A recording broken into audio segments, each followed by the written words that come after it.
गुलाबजामुन, त्यानंतर रबडी, स्पेशली सीताफळ, चहा खारी. ओके. तर आणि कधी कधी वडापाव सुद्धा खातो. मग दिसायला तुम्ही एवढं फिट कसं काय आहे? हे खाताना तुम्ही किती विचार करता किंवा ते कधी खाता, तसेच दिवसभरामध्ये तुम्ही काय खाता, व्यायाम कसा आहे, झोप कशी आहे, स्ट्रेसला तुम्ही मॅनेज कसा करता, या सगळ्या गोष्टी खूप महत्वाच्या आहेत. लक्षात ठेवा. तुम्हाला एखादी गोष्ट आवडते आणि ते जर तुम्ही दररोज खाताय, दिवसातून 2-2, 3-3 वेळा खाताय, तर ते तुमच्या हेल्थच्या दृष्टीने चांगलं नाहीये.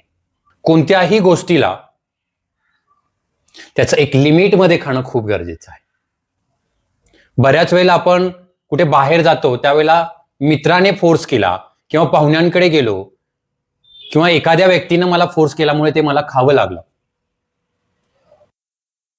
खायचं का नाही हे तुमच्या हातामध्ये. लक्षात ठेवा.